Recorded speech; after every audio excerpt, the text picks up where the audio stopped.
Homesteading.com. If you're new here, welcome to my channel. I put out random videos every occasional Wednesday and soaping videos every single Saturday.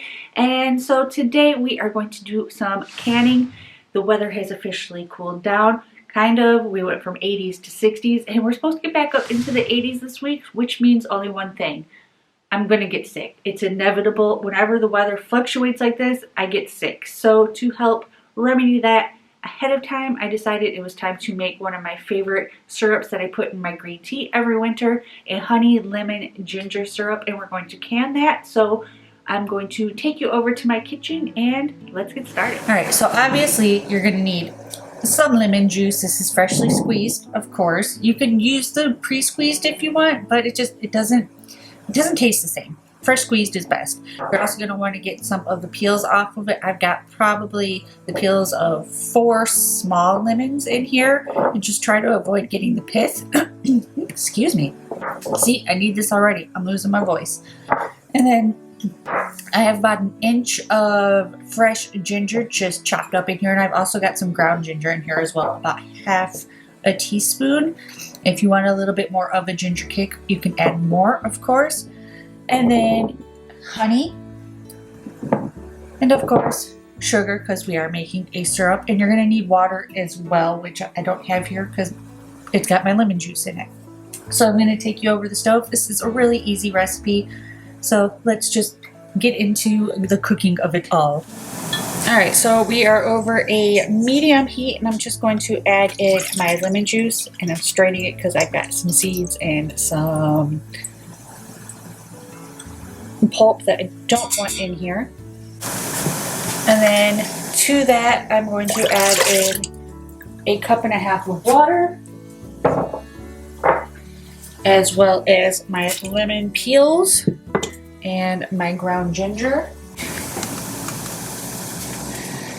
And I'm just going to bring that to a simmer, and I'm going to just let this kind of simmer for about 20 minutes or so, just so I can get all the flavor out of those peels.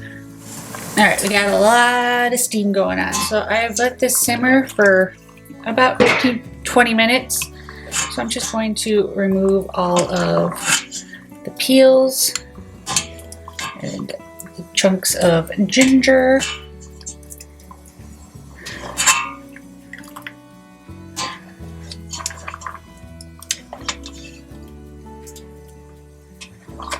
And then I forgot to mention, I do have my water on the stove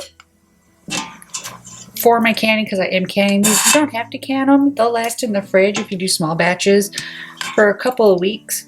But I like to have mine all winter long. So I am going to water bath can them.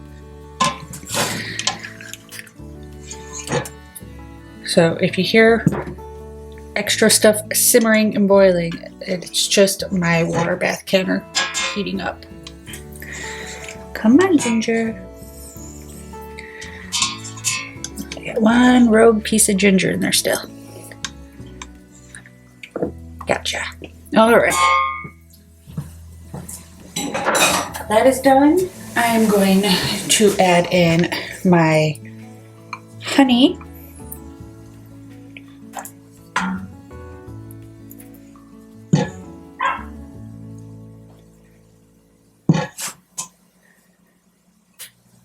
And then I'm going to add in my sugar. And I'm just going to mix this and bring this back to probably medium high and let this come to a boil. And I'm going to boil it for 2 minutes before I take it from the heat. That way everything is nice and dissolved. Alright, so it has just now come to a boil. I'm going to turn my heat down just a little bit. I'm just going to let this boil for about a minute and a half more, just to make sure there's no sugar granules left. I want to make sure everything is nice and dissolved. Now, if you wanted to turn this into a jelly, you could totally put some pectin in here and turn it into a jelly as well. But I already have a bunch of lemon honey jelly canned for the year that I did earlier this year. I really want some syrup to put in my teas. So this is going to be perfect. And if you wanted to add something like turmeric to this as well, turmeric is really good for like cold and flu season. And I'm sure that would probably be delicious as well. I might do that with my next batch because I am going to do probably 2 or 3 more batches because I have a ton of lemons left. So I'm going to continue to let this boil, and I will bring you back when we are ready to put them in our canning jars. Alright, so my syrup is nice and syrupy. My bottles are still pretty warm. I keep them in the oven to keep them warm because you don't want to pour hot liquids into a cold glass because that's how accidents happen. These I got off of Amazon. They are canning capable. Is that the word? Canning capable.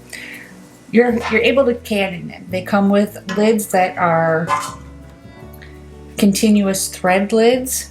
If you are going to get jars like this, make sure they have continuous threads.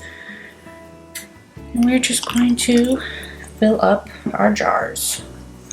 I don't think I'm going to need as many jars as I thought I was going to need, but that's okay. Now, if you're looking to do homemade gifts this year, these would make amazing gifts.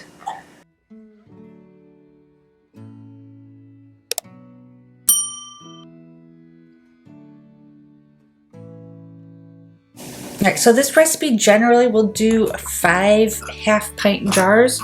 These are a little bit bigger. So I got 2 full ones and just a little bit shy of a full one. But I'm still going to can these 2. This is going to go in the fridge to use right now. So I'm just going to put these on, the lids on these finger tight. We're going to pop these in a water bath. Alright, so I'm just going to pop these in.